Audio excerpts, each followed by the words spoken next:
Bonsoir Patrice Bouret. Bonsoir Anne-Claire. Vous êtes président des Restos du Cœur et on le précise, comme tout le monde, au resto, vous êtes bénévole. Comme nos 70 000 bénévoles, effectivement, bénévoles au Restos du Cœur. Patrice Bouret, on vient de vivre 2 années très difficiles pour tout le monde, des difficultés économiques, une angoisse certaine, une incertitude face à l'avenir. J'imagine qu'au Restos du Cœur, vous avez senti plus qu'ailleurs les effets de cette crise sanitaire. Oui, et ce que l'on constate, ce que nos 70 000 bénévoles justement constatent, c'est une aggravation de la situation des personnes que l'on connaissait déjà. Il n'y a pas de véritable explosion du nombre de personnes en difficulté. En revanche, ce que nous connaissons, c'est une aggravation de la situation de toutes les personnes que l'on rencontrait déjà. Ces situations, on les voit très clairement dans les reportages que vous présentez, notamment les phénomènes d'isolement physique, numérique, dont on a parlé. Il y a aussi un vrai sujet sur les jeunes. Oui. Vous en avez énormément. Les chiffres sont vertigineux. Les chiffres sont impressionnants. L'an dernier, les Restos du Cœur ont aidé et accompagné 1 200 000 personnes. C'est 142 millions de repas, c'est 17 fois plus que lorsque Coluche a créé les restos en 1985. Et 50% de ces personnes-là sont des moins de 25 ans. C'est terrible, c'est terrifiant, c'est insupportable. Et il est vrai que cette précarité des jeunes, aujourd'hui, dans nos centres, ici, nous prend vraiment aux tripes.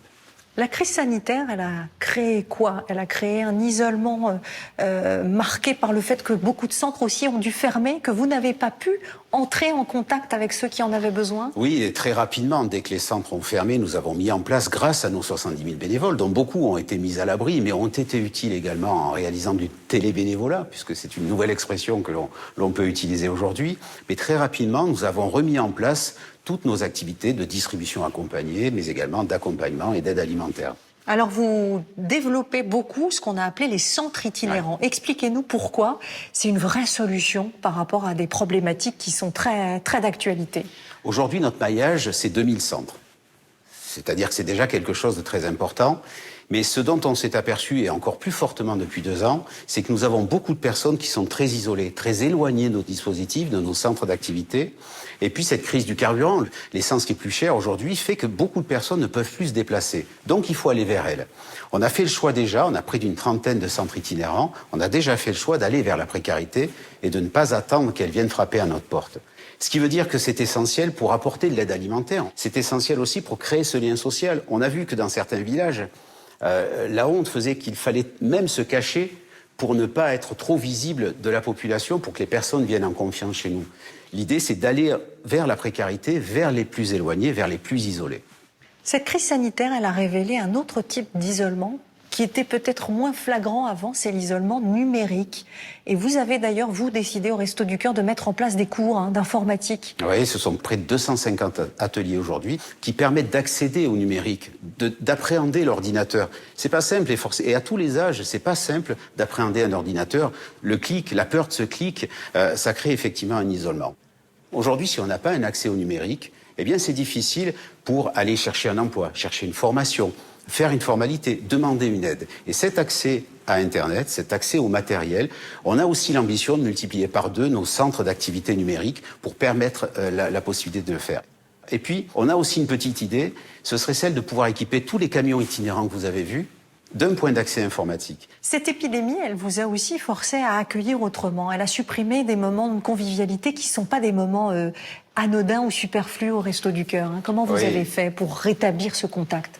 C'est le coin café. Le coin café, c'est essentiel. C'est le lieu où on essaie de discuter, d'acquérir la confiance, de détecter des besoins qui sont essentiels et qui ne sont pas forcément des mots que les personnes que nous accueillons vont trouver tout de suite.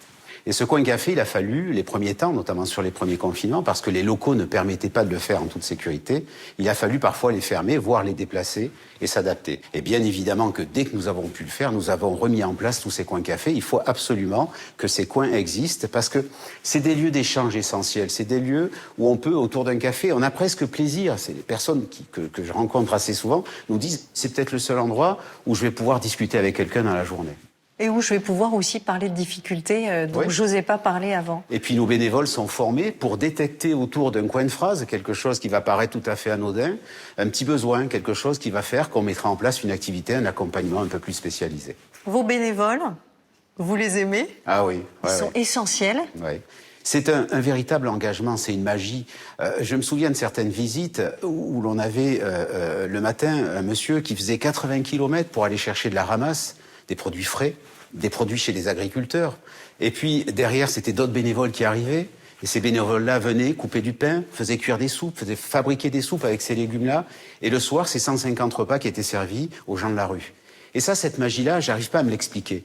Mais c'est probablement ce trait d'union qu'ont les bénévoles entre cette vie de galère et puis un monde que l'on espère meilleur pour toutes les personnes qui viennent chez nous. Nous sommes dans une année électorale. Vous êtes évidemment apolitique au Resto du Cœur et pourtant, ça ne vous empêche pas d'interpeller les candidats avec des propositions. Qu'est-ce que vous avez envie de leur demander ou de leur dire ? Alors ça fait 36 ans que les bénévoles interpellent les politiques. Coluche a été le premier à le faire, il l'a très bien fait, on ne pourra jamais imiter ce qu'il a fait, c'était tellement bien fait. Je dirais qu'aujourd'hui, ce qui ressort de ce constat d'aggravation de la précarité, des situations que l'on rencontre pour les plus fragiles, les plus démunis, c'est que les politiques ont la clé en main. Ce sont eux qui peuvent changer la vie. Alors prenez-le le trousseau, allez-y.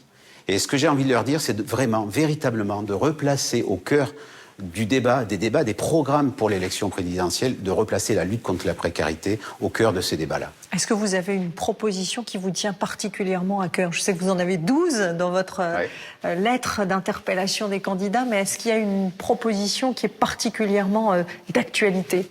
Je crois que celle qui nous préoccupe le plus, très sincèrement, et qui, selon nous, apporterait une réponse rapide, c'est la lutte contre la précarité de la jeunesse. Vous l'avez évoqué, sur 1 200 000 personnes que nous accueillons, 50% ont moins de 25 ans et 40% sont des mineurs.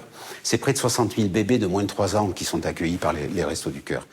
Agir pour aider la jeunesse, agir pour lutter contre la précarité de la jeunesse, c'est agir pour limiter, on espère la supprimer, mais limiter la précarité de demain.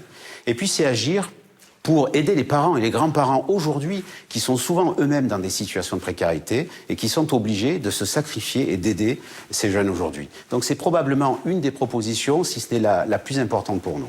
En tout cas, il y a quelque chose de très simple qu'on peut faire dès ce week-end, c'est la grande collecte nationale. De quoi avez-vous besoin dans les supermarchés ? Qu'est-ce qu'on peut vous donner pour vous aider ? Ce qui est important, cette collecte, c'est bien évidemment de collecter des produits chers, des produits de première nécessité. C'est également pour nous l'occasion d'apporter de la diversité alimentaire et c'est essentiel aussi de pouvoir bien manger quand on est en difficulté. Et puis, rappelons également ce CD et ce DVD du concert des Enfoirés qui seront donc en vente à partir de demain. Un CD, un DVD acheté, c'est 17 repas offerts et c'est donc essentiel. Alors, il ne faut pas hésiter. Merci beaucoup, Patrice, d'avoir été avec nous. Merci à vous de nous avoir suivis. Et n'oubliez pas, on compte sur vous.